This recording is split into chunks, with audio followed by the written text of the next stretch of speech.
नमस्कार, news pulse में आप सबों का स्वागत है और मैं हूं संतोष सिंह। और हम बात कर रहे हैं, हम बदलने को तैयार नहीं हैं। भाकपा माले की कल रैली थी और अगर हम बात करें तो 2000 से हम लगातार वामपंथी के इस तरह के आंदोलन को हम कवर करते रहे और 2007 से तो मैं लगातार गांधी मैदान में वामपंथियों के इस तरह की रैली को हम कवर करते रहे हैं और करीब से देखते भी रहे। पहले की रैली में और आज की रैली में एक बड़ा फर्क दिखा है।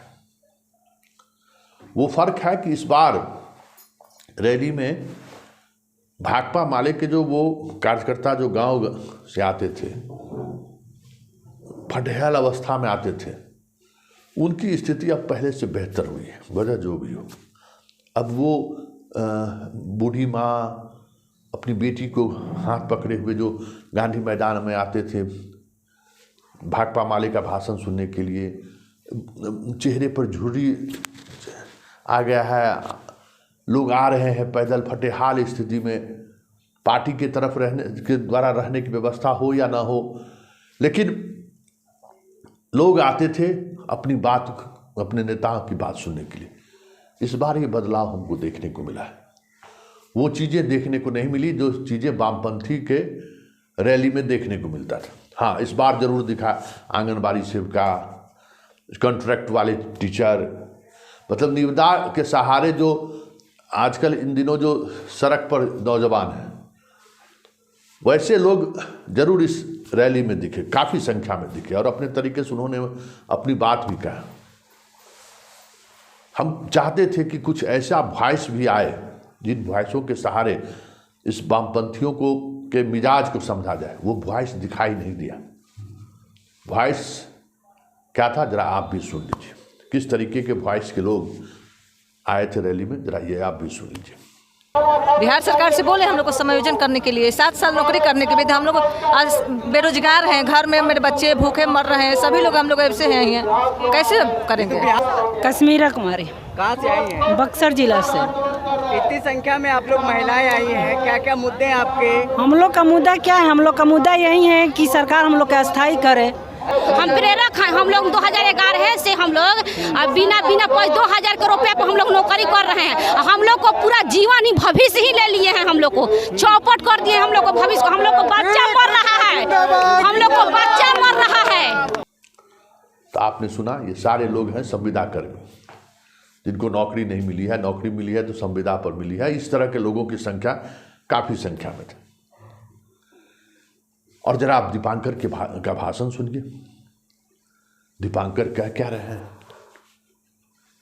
कि अगर हमारा जो स्ट्राइक रेट रहा है बिहार में, अगर उस स्ट्राइक रेट पर महागठबंधन के नेता तेजस्वी यादव भरोसा किए रहते तो आज वो मुख्यमंत्री रहते। जरा पहले वो सुन लीजिए, उनका क्या कहना क्या है।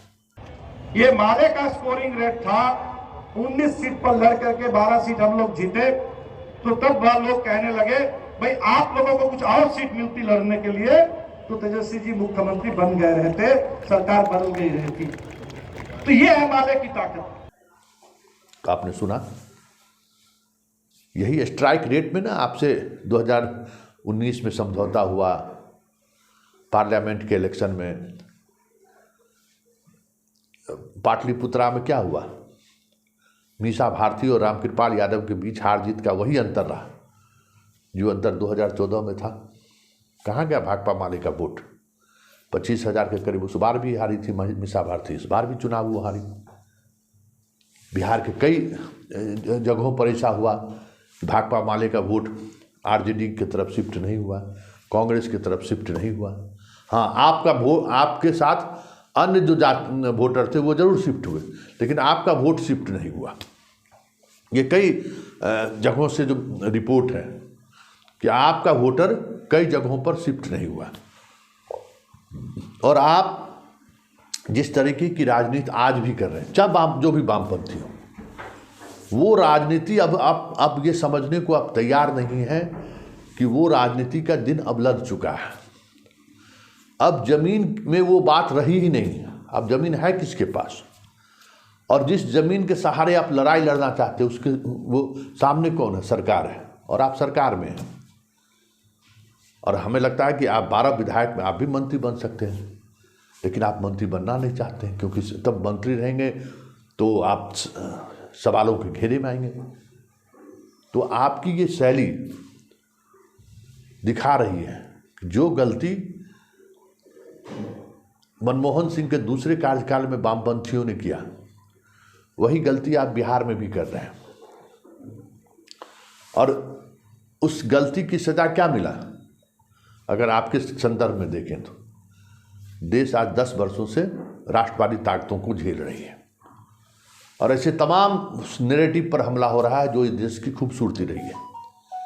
इसलिए वामपंथी अगर कहेंगे कि हम इसके लिए जिम्मेवार नहीं हैं, तो ऐसा नहीं है। वो जिम्मेवारी आपकी भी है। देश में जो स्थिति बनी है, इसके लिए आप भी कम जिम्मेवार नहीं हैं। चलिए अब माले के सुप्रीमो का दूसरा भाषण भी सुन लीजिए। विपक्षी एकता की बात करते हैं, जरा इनकी बात सुनिए। व्यापक विपक्षी एकता का निर्माण आज इसकी जरूरत है, और इसी विपक्षी एकता के बल पर पूरे देश में आप देख रहे हैं कि बिहार में भी महागठबंधन का विस्तार हुआ।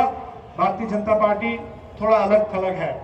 कोशिश है कि महागठबंधन में कुछ तोड़फोड़ कर दिया जाए, किसी एकाध नेता को इधर उधर कर लिया जाए, कुछ नए लोगों को लेकर के फिर से कुछ कर दिया जाए।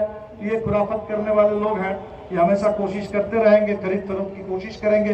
लेकिन ये जो महागठबंधन बना, उम्मीदों का, लोग चाहते हैं कि भाई इतनी बड़ी ताकत है, तो इस ताकत से हम भाजपा को अलगाव में डाल सकते हैं। आपका जो तरीका है, वो तरीका आज भी मौसम से बाहर निकलने को तैयार ही नहीं है कि आप भारत में इस तरह के व्यवस्था के साथ वामपंथ को चलाना चाहते ही नहीं हैं। आज आप उसी तरीके से चीज़ों को देख रहे हैं जिस तरीके से मानसून स्टालिन देख रहे थे। अब बहुत सारी चीज़ें बदली हैं और आप बदलने को तैयार नहीं हैं। तो बदलने को जब आप तैयार नहीं हैं, तो फिर चीज़ें आपको बदलाव किस दिशा की तरफ कैसे ले जाएगा? तो ये जो एकता का जो स्वांग है, ये स्वांग है। इस स्वांग के सहारे मोदी को नहीं रोका जा सकता है।